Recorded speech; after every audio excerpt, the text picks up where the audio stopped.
आज का जो टॉपिक है that is anti microbial resistance. Antibiotics क्या होते हैं सबको पता है क्या होते हैं? कि एक ऐसी सेट ऑफ दवाइयां हैं जो बैक्टीरियल इन्फेक्शन ठीक करने के लिए यूज करी जाती हैं, है ना।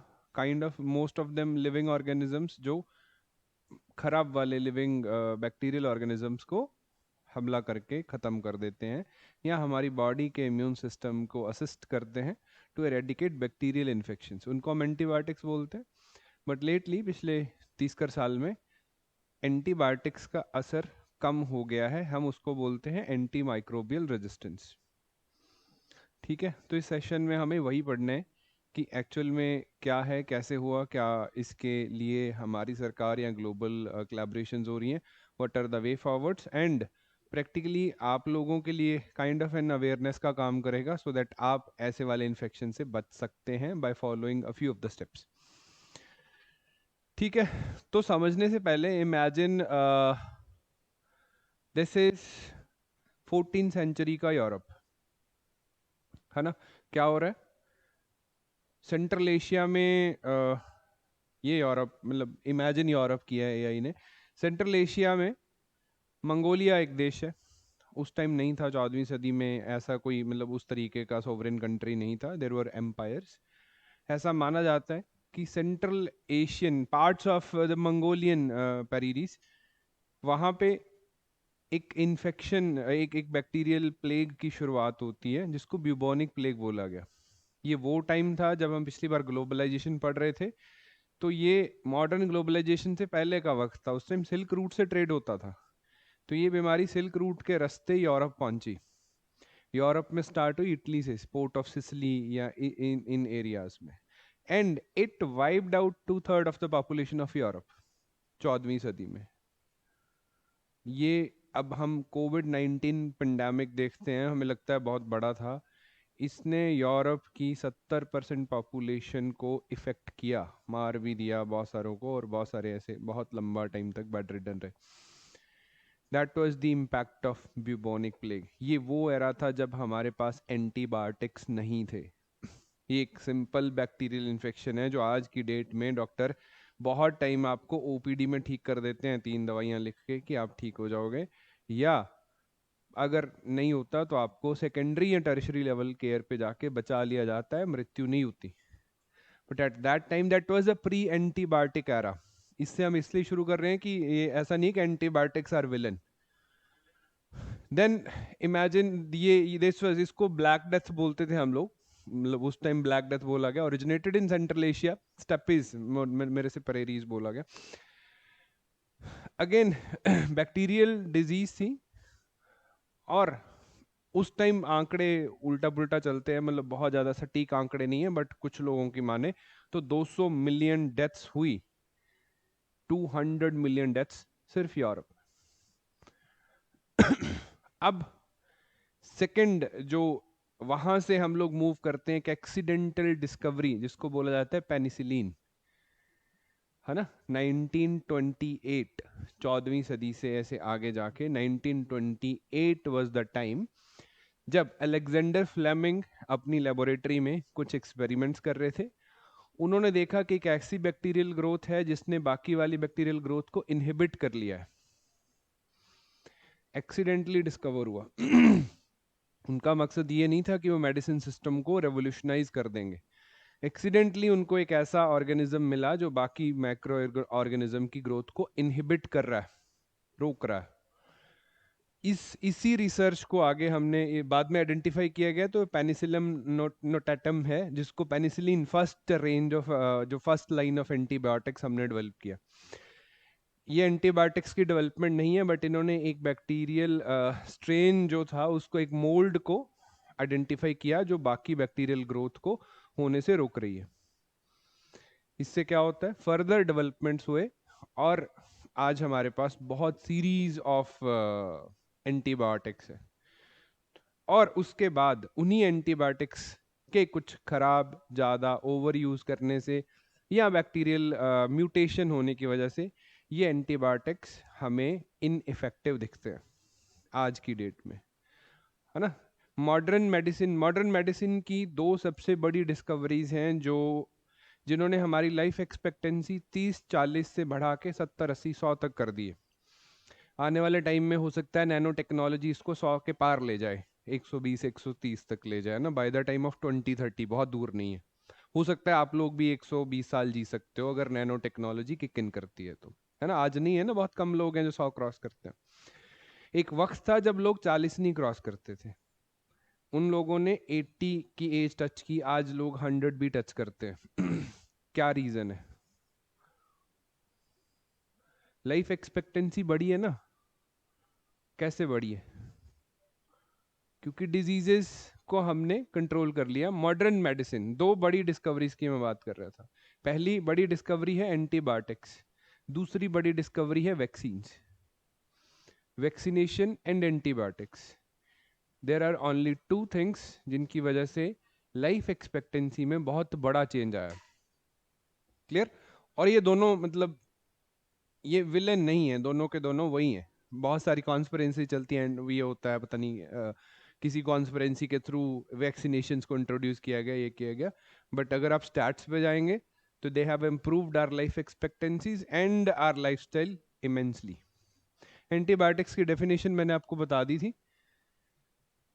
प्री मॉडर्न मेडिसिन एरा में there were an number of diseases जिनके बारे में आज आपको बिल्कुल भी डर नहीं लगता है। हालांकि ट्यूबरक्लोसिस से लगता है, बाकी डिजीजेस अब हम लोग भूल चुके हैं कि इनके बहुत बड़े बड़े पेंडेमिक हुए हैं, एपिडेमिक्स हुए हैं, जिनसे नंबर ऑफ बड़ी large chunk of population wipe out हुआ।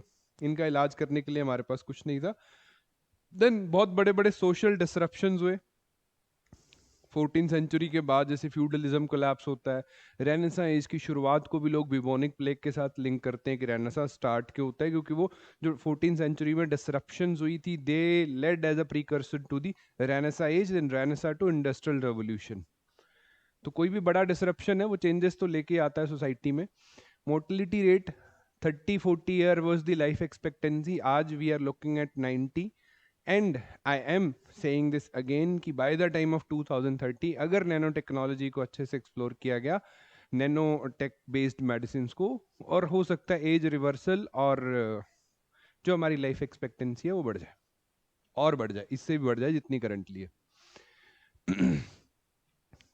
इसकी बात हमने कर ली। अब द जो पेनिसिलिन बना, पेनिसिलिन एंटीबायोटिक नहीं था, मतलब as an such as an medicine use नहीं हो रहा था। ना ही अलेक्जेंडर फ्लेमिंग का वो एरिया ऑफ ऑपरेशन था, ना ही उन्होंने वो एक्सपेरिमेंट इसके लिए किया था। बट ही फाइनली डिस्कवर्ड कि जिससे बैक्टीरियल ग्रोथ को इनहिबिट किया जा सकता है। अब हार्वर्ड फ्लोरे और अर्नेस्ट बोरिस, दो साइंटिस्ट ने 1930s में पेनिसिलिन को और प्यूरिफाई किया और मॉलिक्यूलर लेवल पे स्टडी किया, और इसको एज अ मेडिसिन कैसे यूज कर सकते हैं उसके कंक्लूजन पे पहुंचे, स्टडीज को पब्लिश किया गया। एंड देन वर्ल्ड वॉर 2 जब शुरुआत होता है, तो उस टाइम हमें जरूरत थी सोल्जर्स का इलाज करने की। वुंडेड सोल्जर थे, उनको आउटब्रेक्स भी थे, न्यूमोनिया का आउटब्रेक था, कॉलेरा का आउटब्रेक था। इस तरीके के आउटब्रेक्स का इलाज भी करना है, वुंड्स का इलाज भी करना है, ओपन सर्जरीज हो रही हैं, उनको इन्फेक्शन से बचाना है। तो अमेरिका और ब्रिटिश साइंटिस्ट्स के कोलैबोरेशन से इसका मास प्रोडक्शन शुरू होता है और इसका यूज शुरू किया गया, जिससे कि बहुत सारे लोगों की लाइफ्स बचाएगी at that time. And post war era में यू विल फाइंड कि जो बहुत सारी बैक्टीरियल प्रॉब्लम्स थी उनको हमने, उनका इलाज हमने फॉर ग्रांटेड ले लिया था कि बैक्टीरियल डिजीज है, बच जाएंगे, कुछ नहीं होता, बीमार हो गया बच जाएगा, कोई प्रॉब्लम नहीं है। जो जिसकी हम 40 की बात कर रहे थे, bye the time of 50 it was 70। आज अगर आप यूरोप या वेस्ट में जाएंगे तो ये बढ़ चुकी है, हमारे पास भी 80-84 के आसपास है। तो लाइफ एक्सपेक्टेंसी 45 से 70 जो गई, that is just because of हमने बैक्टीरियल प्लेग्स को, प्लेग सारे बैक्टीरियल रहे हैं, तो प्लेग्स को हमने कंट्रोल कर लिया by the use of antibiotics. अब जब नोबेल प्राइज दिया जा रहा था अलेक्जेंडर फ्लेमिंग को, तो उसने एक वार्निंग दी थी कि इसका ना ओवर यूज अगर किया, अंडर यूज किया या ओवर यूज किया, तो रेजिस्टेंस पैदा हो सकता है। अगर कम यूज किए, जितनी जरूरत है उससे कम यूज किया तो भी, अगर ज्यादा यूज किया तो भी। तो antibiotics are to be used as a caution, तो ठीक हो जाएगा, कोई प्रॉब्लम नहीं। But despite those warnings something happened, जिसको हम बोलते हैं एंटी माइक्रोबियल रेजिस्टेंस। आज जितना भी बैक्टीरियल कॉलोनीज हैं उनमें there are set of bacterium जो एंटीबायोटिक्स खिलाने के बावजूद भी मरते नहीं है, खुश हो जाते हैं, रेजिस्टेंट हो गए हैं। तो अगर आपको किसी पेशेंट को इस तरीके का बैक्टीरियल इन्फेक्शन है, उसको ए लाइन ऑफ ड्रग दिया जाता है, उससे इफेक्ट नहीं होता, उसको फिर बी लाइन ऑफ ड्रग दिया जाता है, सी लाइन ऑफ ड्रग दिया जाता है, तो हमें आइडेंटिफाई होता है कि किससे ये बैक्टीरिया इफेक्ट हो रहा है, मर रहा है, या ये पेशेंट की जो हेल्थ है वो इम्प्रूव हो रही है। तो इस प्रोसेस में बहुत सारे लोग हैं जिनकी जान चली जाती है। There are millions of people who are dying directly because of antimicrobial resistance. ऐसे बैक्टीरिया जिनको हम एक ओरल टैबलेट लेके खत्म कर देते थे, बंदा ठीक हो जाता था, आजकल वो टर्शरी केयर में आईसीयू में पड़े मर रहे हैं क्योंकि वो एंटीबायोटिक्स काम नहीं कर रहे। That is anti microbial resistance, है ना। एक सोल्यूशन से हम दोबारा, अब देर कोई बड़ी बात नहीं है, अब हम बोलते हैं ना कि पेंडेमिक्स, लेटली जो पेंडेमिक्स हुए वो वायरल हुए। हमने स्वाइन फ्लू देखा, उससे पहले हमने सार्स देखा था, मर्स देखा था, है ना, जो कैमल बेस्ड था, मिडल ईस्ट रेस्पिरेटरी सिंड्रोम। तो रेस्पिरेटरी पार्टिकल बेस्ड एपिडेमिक्स या पेंडेमिक्स ज्यादा हुए हैं, वायरल हुए। इबोला हुआ तो वायरल हुआ, है ना। एक और हुआ था 2016 ओलंपिक्स के दौरान, जीका हुआ तो भी वो भी वायरल था। बैक्टीरियल पेंडेमिक्स हमने एंटीबायोटिक्स के आने के बाद नहीं देखे।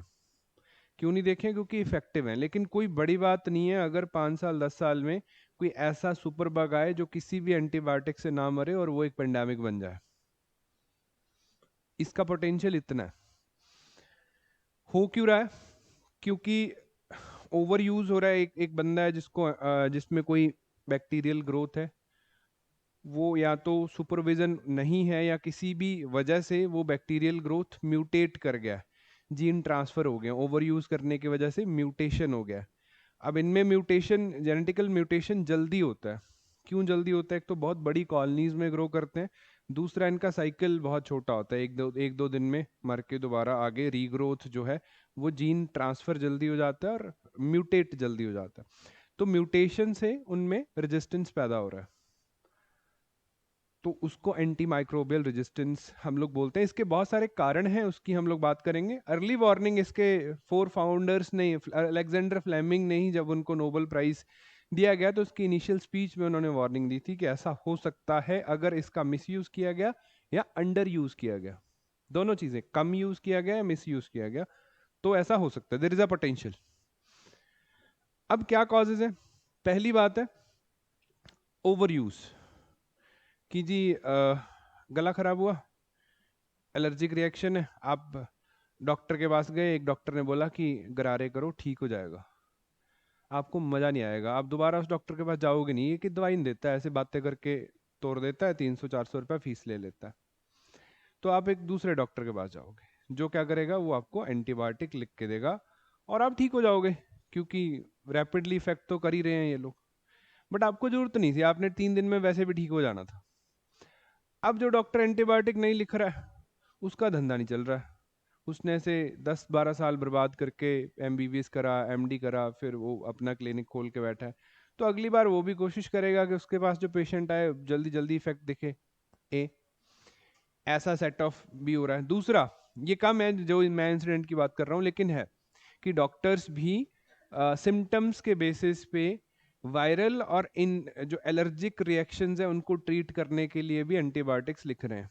कि आप ओपीडी में वॉक इन करते हो, क्यों करते हो? नॉर्मली कि कोल्ड हुआ है, गला खराब है, फीवर हो रहा है, फीवर माइट बी वायरल।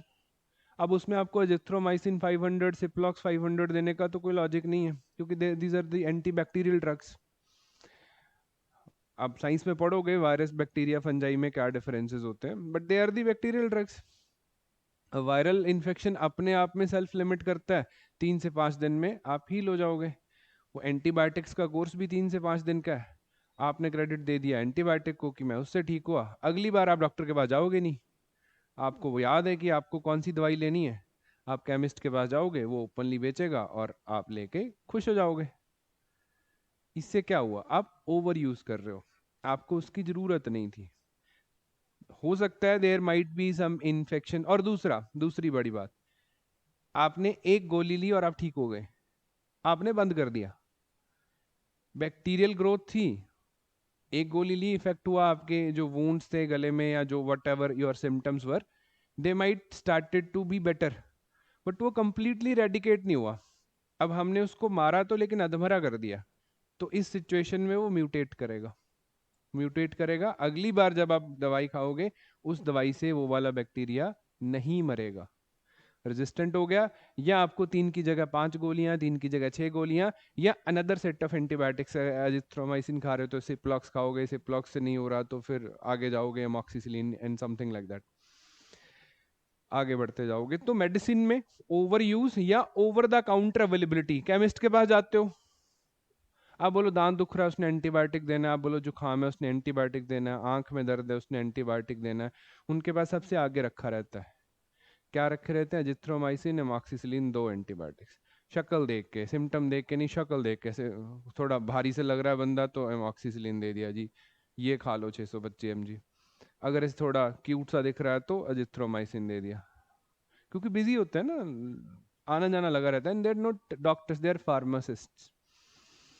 तो उस केस में हम लोग सेल्फ मेडिकेट करते हैं, it may lead to the antimicrobial resistance within your body. अब आप, हो सकता है आप उसके साथ जी रहे हो, आप किसी इम्यूनो कॉम्प्रोमाइज पेशेंट को वो ट्रांसफर कर देंगे, in case it is contiguous what ever you have, तो उसका कांड हो जाएगा, आप ठीक रहोगे। तो ऐसा नहीं करना है फॉर योर पर्सनल यूजेस। लिखने के लिए 2 रीजंस हैं, ये हैं सच में रीजंस हैं। और आप अगर, वैसे तो डॉक्टर से दवाई लेनी है, एंटीबायोटिक्स का यूज लिमिटेड करना है, अगर कर रहे हो तो फिर पूरा खाना है जितना लिख के दिया, 12 गोली लिखी है तो 12 खानी, 10 लिखी 10 खानी, 20 लिखी तो 20 खानी, उसकी डोज मिस नहीं की जाती, कोर्स पूरा किया जाता है, तब जाके वो अगली बार आपको इफेक्ट करेगा, वरना नहीं करेगा। और ऐसे नहीं चलते फिरते नहीं खाना, किसी से भी लेके नहीं खाना, वेट करना है। नॉर्मली लोग कोल्ड के लिए खाते हैं, फ्लू के लिए खाते हैं, और they are allergic, anti allergy खा सकते हो आप, उससे ठीक हो जाता है। वेट भी कर लोगे, खुद भी ठीक हो जाता है, हफ्ते 10 दिन में मौत नहीं आती है, ठीक हो जाता है।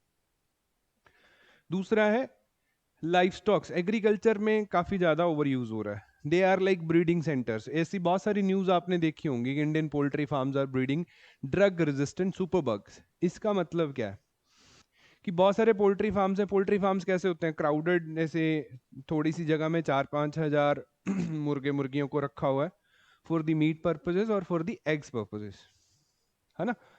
अब उस सिचुएशन में बैक्टीरियल ग्रोथ होना बिल्कुल संभव है, तो वो मर जाएंगे, तो जो फार्म ऑनर है उसका लॉस हो जाएगा। हाइजीनिक कंडीशन तो है नहीं, हाइजीनिक कंडीशन मेंटेन करना बड़ा मुश्किल टास्क है, तो उनकी फीड में एंटीबायोटिक्स ऐड कर दिए जाते हैं। और वो ABC नहीं, वो थर्ड लाइन एंटीबायोटिक्स ऐड करते हैं कि कुछ भी हो, मुर्गा नहीं मरना चाहिए। वो मरता भी नहीं है, वो ठीक रहता है, बट ओवर यूज के चलते उसकी बॉडी में जो भी माइक्रोबियल इन्फेक्शन है या माइक्रोबियल ग्रोथ है वो म्यूटेट कर जाते हैं।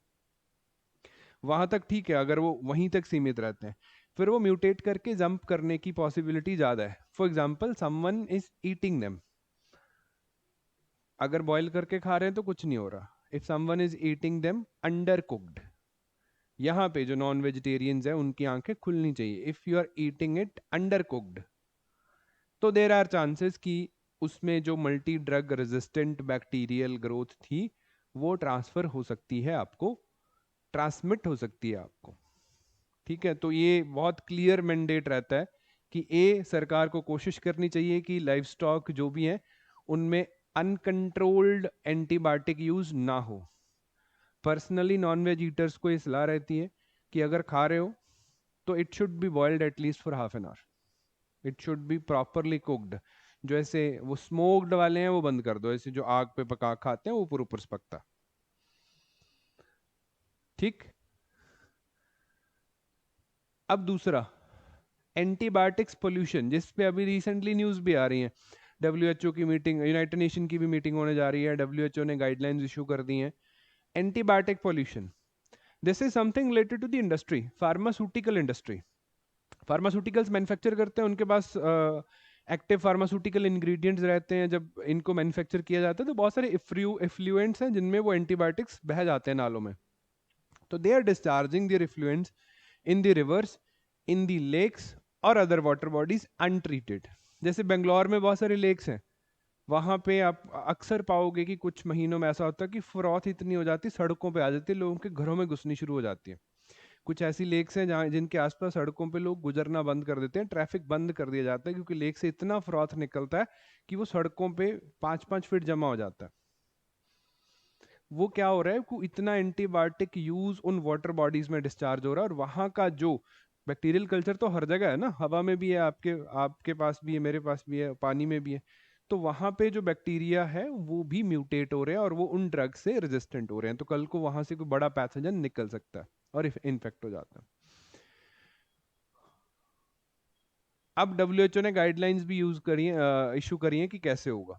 अब मेडिसिनल के केस में हॉस्पिटल्स में ये और भी सीन होता है, क्योंकि हॉस्पिटल्स में एक्सपोजर बहुत है, दो चीज़ों का एक्सपोजर बहुत है। पहला, पैथोजेंस का, हॉस्पिटल में हर एक बंदा पैथोजन कैरी कर रहा है जो पेशेंट है, हर पेशेंट को antibiotics, mostly 70% patients are on the antibiotics use. Hospital के जो ड्रेनेज सिस्टम है वहाँ पे भी एंटीबायोटिक्स की भरमार है।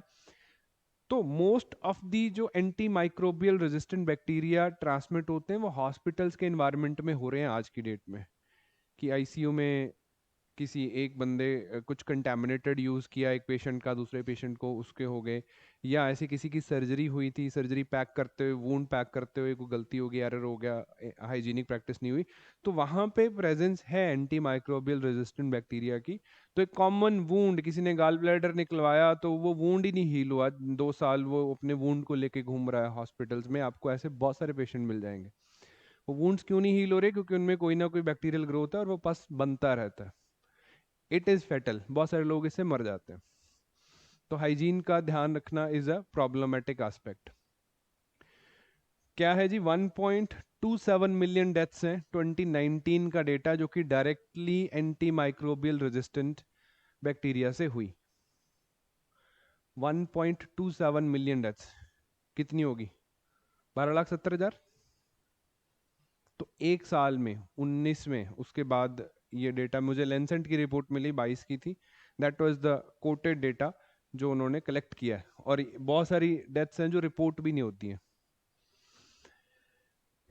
एंड अब छोटी छोटी इंजरी, जैसे मैंने बोला गाल ब्लैडर निकलवाना is a very technical and clean surgery, appendix remove करवाना is very technical and clean surgery की हो गया, अब नहीं लगता कि लाइफ थ्रेटनिंग है, साइंस इतना एडवांस कर चुकी है। लेकिन उस सर्जरी होने के बाद जो वूंड हीलिंग प्रोसेस है, जैसा ऐसे एंशियंट एजेस में होता था, सर्जरीज तो बहुत पहले होनी शुरू हो गई थी ना, हम भी कहते हैं कि चरक संहिता में भी सर्जरीज थी, लेकिन वहाँ इन्फेक्शन को रोकने का तरीका तो नहीं था, सर्जरीज हो जाती, लोग मर जाते थे। सर्जरी हुई, जो भी प्रॉब्लम है उसको ठीक करने की कोशिश करी, मर गए लोग, क्योंकि इन्फेक्शन हो गया, इन्फेक्शन को कंट्रोल ही नहीं कर पाते थे हम लोग। सिमिलर सिचुएशंस अब हो रही हैं, क्योंकि अब भी ऐसे इन्फेक्शन हो रहे हैं जिसको हम लोग कंट्रोल नहीं कर पा रहे। ठीक है, इकोनॉमिक बर्डन है लगभग $100 ट्रिलियन का 2050 तक, अगर ये डेटा ऐसा ही चलता रहा। ग्लोबल इकोनॉमी को हम लोग $100 ट्रिलियन कॉस्ट करेंगे 2050 तक, अगर ये डेटा ऐसे चलता रहा। ये भी एक रिव्यू जर्नल है 2016 में, उसने इस तरीके की डरावनी रिपोर्ट छापी थी। तो it is a major health concern as of now. अब हो क्या रहा है, ग्लोबल एफर्ट्स क्या किए जा रहे हैं इसके लिए? डब्ल्यूएचओ बहुत टाइम से एक्टिव है। इन्होंने रिसेंटली ग्लोबल एक्शन प्लान 2015 में निकाला था, जिसमें अवेयरनेस की बातें करी गई हैं कि हम लोग अवेयर करेंगे। दूसरा है कि सर्वेलेंस रिसर्च, पता नहीं है ना कौन सा बैक्टीरिया कैसे म्यूटेट कर रहा है, तो इन्होंने एक नेटवर्क क्रिएट किया है दुनिया भर में बहुत सारी लेबोरेटरीज का, हर एक कंट्री जो कोलैबोरेट करती है उनकी कुछ लेबोरेटरीज को मैप किया जाता है। लेबोरेटरी में पता चलता है ना कि बैक्टीरियल ग्रोथ कैसी हुई, या वो किस उस पे कौन से एंटीबायोटिक के लिए सेंसिटिव है, सेंसिटिविटी रिपोर्ट आती है अगर किसी ने देखा हो। Normally for example urinary tract infections are very common these days. Earlier क्या होता था, यूटीआईज मेल्स में नहीं होते, फीमेल्स में ज्यादा होते हैं, एनाटॉमिकल स्ट्रक्चर वैसा। अर्लियर क्या होता था, देर वर ओरली ट्रीटेड, आजकल normally they are ending up in ICU, और in the secondary care at least hospital में जाना पड़ रहा है, तो वहाँ पे कल्चर रिपोर्ट्स आती हैं, कल्चर टेस्ट होता है, यूरिन कल्चर चेक किया जाता है कि एक्चुअली बैक्टीरिया कौन सा है और वो किस दवाई के लिए सेंसिटिव है। तो मेजॉरिटी जो बैक्टीरियल ग्रोथ यूटीआईज में दिखता है, तो इनिशियली हमारी 3-4 ड्रग जैसे प्लॉक्स वगैरह है, उनके लिए वो रेजिस्टेंट ही है, यूनिवर्सली रेजिस्टेंट हो चुका है। अमीकासीन या हाई रेटेड जो एंटीबायोटिक्स हैं वो दिए जा रहे हैं सो दैट कि वो ठीक हो जाए। तो इस तरीके की लैब्स का नेटवर्क है जो ये वाले टेस्ट या बैक्टीरियल आइडेंटिफिकेशन कर रहे हैं, हॉस्पिटल आइडेंटिफाई कर रहे हैं कि कौन सा बैक्टीरिया कैसे म्यूटेट हुआ और वो आज किस ड्रग के लिए सेंसिटिव है। तो वो कैसी ग्रोथ चल रही है ग्लोबली इन बैक्टीरियल ग्रोथ्स में, उसका आइडिया होगा, तो उसके कुछ काउंटर मेजर्स मिलके लिए जा सकते हैं, एटलीस्ट अवेयरनेस तो फैलाई जा सकती है। ठीक है, बाकी जो हम बात पहले कर रहे थे कि इन्फेक्शन इंसिडेंट्स को कम करना है, एंटीबायोटिक यूज को ऑप्टिमाइज करना है, अब सस्टेनेबल इन्वेस्टमेंट करनी है, ये चीज़ें होनी शुरू हो गई। अगर आप हॉस्पिटल्स में जाते हो, जैसे सरकारी हॉस्पिटल विजिट करते हैं, अर्लियर पोस्ट सर्जरीज वो बहुत हैवी एंटीबायोटिक्स दिया करते थे या पोस्ट किसी भी चीज़ के लिए। Now they have resorted to basic antibiotics कि अगर ये काम नहीं किया तो हम लोग सेफ साइड रख रहे हैं कि अगली बार इसको किसी चीज़ से ठीक कर लेंगे, है ना। तो ओवर यूज के लिए डॉक्टर्स के लिए जो मतलब इसका एक्चुअली ट्रेन्ड पीपल हैं, they are being aware by the subsequent meetings, journals, researches कि एंटीबायोटिक्स का ओवर यूज नहीं करना है। अब ये चीज़ पब्लिक तक नहीं आ रही क्योंकि मोस्ट ऑफ द पब्लिक तो केमिस्ट से दवाई ले रही है, उस तक नहीं आएगी कभी भी ये बात केमिस्ट तक, क्योंकि उसने तो, उसका काम ही नहीं है ये सीखना, उसने तो बेचना है। आप जो मांगोगे वो दे देगा, आप कुछ भी, आप स्टीरॉयड मांगोगे उसने वाइसोलोन दे देनी है कि खा ले जाके, कुछ भी हो जाए कोई प्रॉब्लम नहीं है। अब यूनाइटेड नेशन ने भी एएमआर को 2016 में ग्लोबल थ्रेट कंसिडर किया। अभी भी इनकी हाई लेवल मीटिंग है, अभी भी है, इसी इसी अगले हफ्ते होने वाली है, तो उसमें भी शायद ये ऐसी कुछ बातें करें। मेंबर स्टेट्स को बोला कि कोई काम करिए। इंडियन गवर्नमेंट की बात करें तो हमने Indian initiative for management of antibiotic resistant 2008 में शुरू कर दिया था, कंसोर्टियम बनाया ऑर्गेनाइजेशंस का, आईसीएमआर का, वहां से। फिर Indian network for surveillance of anti microbial resistance, तो 20 लैब्स का एक नेटवर्क है देश भर में जो स्टडीज कर रहा है, जैसे मैंने बोला वो culture sensitivity reports and in चीज़ों की स्टडीज कर रहा है। हम लोग ग्रोथ मेजरमेंट कर पा रहे हैं कि कौन सा बैक्टीरिया किस लेवल पे म्यूटेट हो चुका है, या अगर कुछ नया मिलता है तो उसको रिपोर्ट किया जाता है। Apart from that red red line campaign हमने शुरू किया था। इसके लिए हमने वो ड्रग वाला जो कॉस्मेटिक एंड ड्रग रूल्स है, ड्रग एक्ट, उसको अमेंड किया, H1 शेड्यूल की ड्रग्स को इंट्रोड्यूस किया। इसका मतलब है कि डॉक्टर की प्रिस्क्रिप्शन के बिना नहीं बेचनी है, बट बिक जाती है। स्टिल लोगों को अवेयर करने के लिए बोला कि ऐसी दवाई जिससे लाल लाइन लगी है उसको बहुत कॉशन से खाना है, या डॉक्टर से पूछे बिना नहीं खाना, जितनी डोज बताई जाए उतना खाना, जितने दिन बताया जाए उतने दिन खाना। आप देखते हो लाल लाइन, आपको पता था कोई लाल लाइन होती है दवाई में? ब्लैक लाइन भी होती है वैसे तो, पर उसकी फिर बात करेंगे कभी।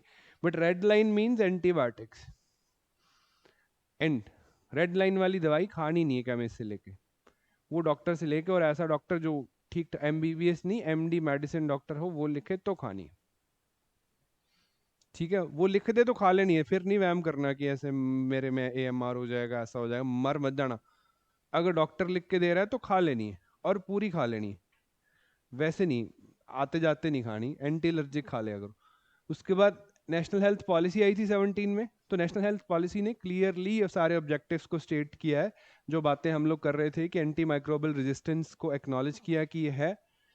अब हमें जो गाइडलाइंस है उनको स्टैंडर्डाइज करना पड़ेगा एंटीबायोटिक यूज के लिए, कि कोई डॉक्टर लिख रहा है कोई नहीं लिख रहा, कैसे है क्या करना है। ओवर द काउंटर ड्रग्स को बेचने के लिए पाबंदी लगानी पड़ेगी। एंटीबायोटिक्स का यूज जो है एनिमल लाइफ स्टॉक में या तो लिमिट करना है या बंद करना है, बैन करना है।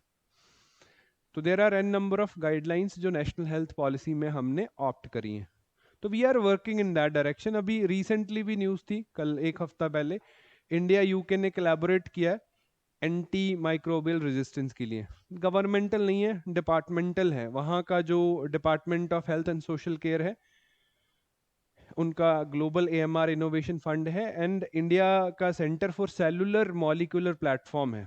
ये डिपार्टमेंट ऑफ बायोटेक्नोलॉजी सपोर्ट करता है इस पर्टिकुलर डिपार्टमेंट को।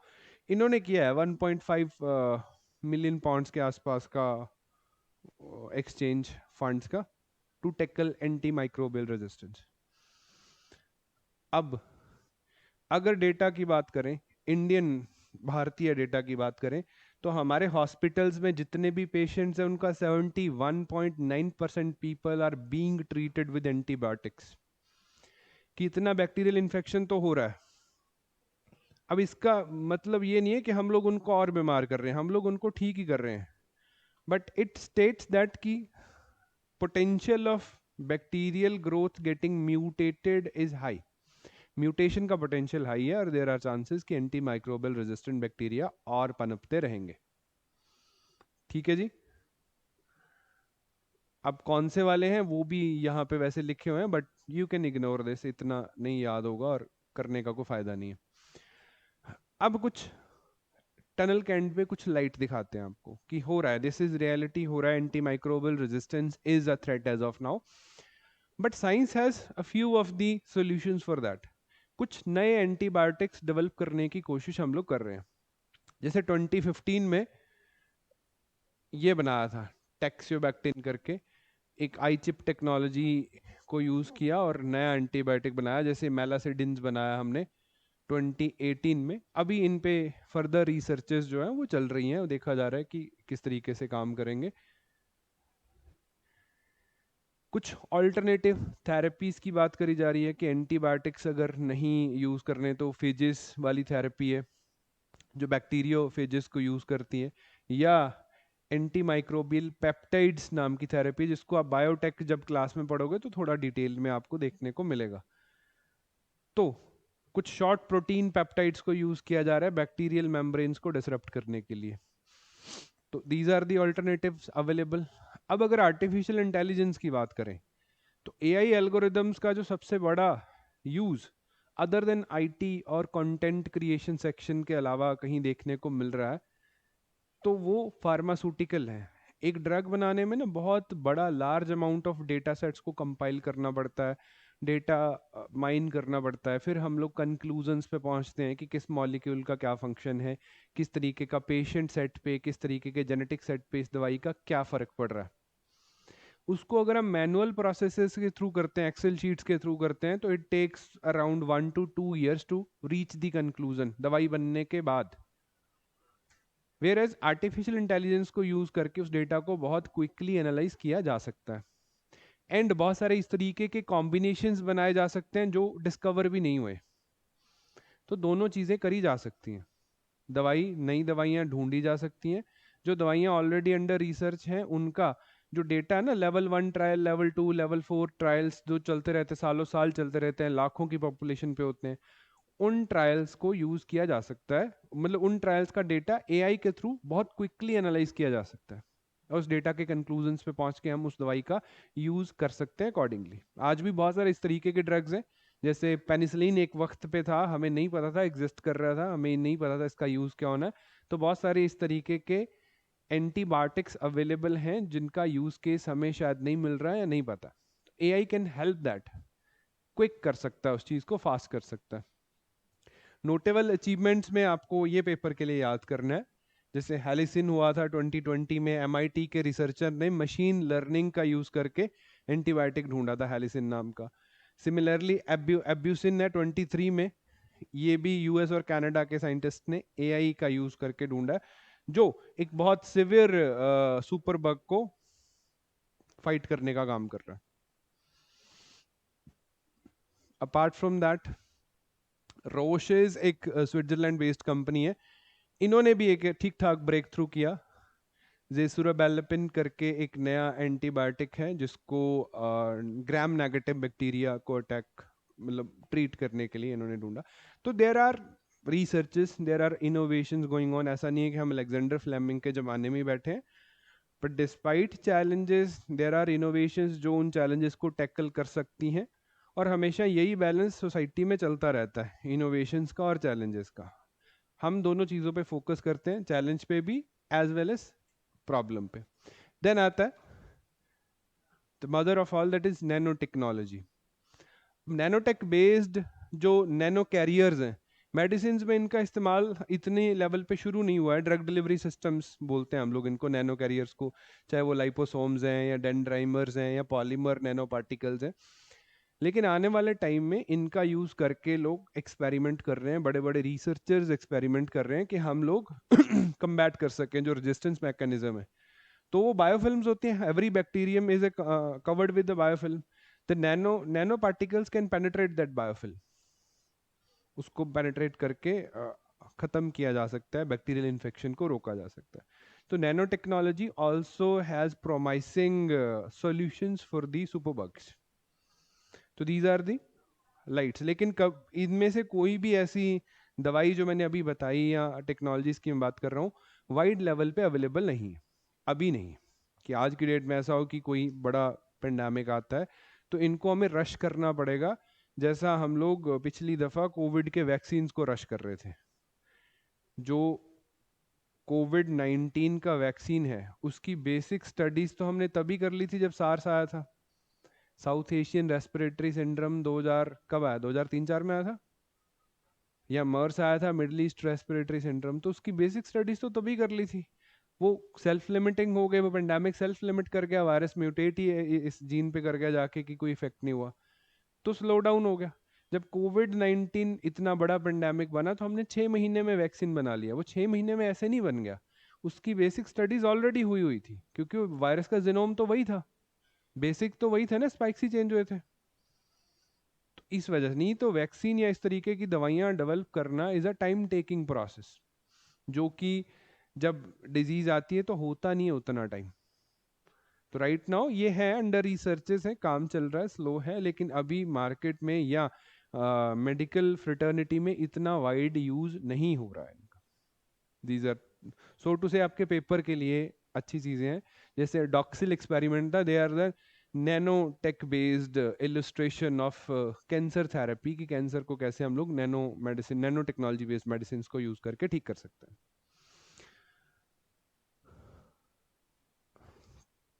ठीक है, तो एंटी माइक्रोबियल रेजिस्टेंस के बारे में हमने 2-3 चीजें देखी हैं। इसका ओरिजिन क्या है, इसके कॉजेस क्या हैं, एंड इसके पॉसिबल सॉल्यूशंस क्या है, एंड वे फॉरवर्ड क्या है।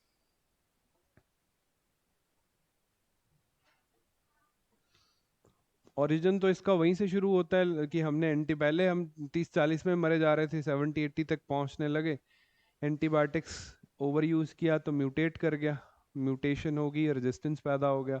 कॉजेस क्या रहे, वो ओवर यूज किया over the period of time, over the counter मिला, अंडर यूज भी किया, गलत इन्फेक्शन के लिए गलत एंटीबायोटिक देखा, एंड हमने ग्रांटेड भी ले लिया ना एंटीबायोटिक्स को, we took it for granted. हमें लगने लगा कि हम नहीं मरेंगे, बैक्टीरियल इन्फेक्शन से तो ना मरेंगे, वैक्सीन वगैरह पे अच्छा खासा फोकस रहा। फिर इन्हीं को रिवर्स करना सरकार अभी मॉनिटर करके सॉल्यूशन ढूंढ रही है कि हम लोग एटलीस्ट इसको कंट्रोल करके रखें, कोई ऐसा सुपर बग ना बन जाए जो नए वालों से भी ना मरे। वी डोंट नो ना, नए वाले भी काम करेंगे कि नहीं करेंगे किसी पे, जो दुश्मन के बारे में पता ही नहीं है कि कैसा निकल के आ जाए, कहाँ से आ जाए। परमाफ्रॉस्ट में इतने बड़े बड़े वायरल और बैक्टीरियल जिनोम दबे पड़े हैं कि बाहर आएंगे तो गॉड नोज वो कैसे मरेंगे। अब वे फॉरवर्ड क्या है, वो टेक्नोलॉजिकल अंडरस्टैंडिंग्स जो हम लोग इनोवेशन कर रहे हैं, that is their way forward, कि हम लोग कैसे बच सकते हैं आने वाले इन्फेक्शंस के थ्रू।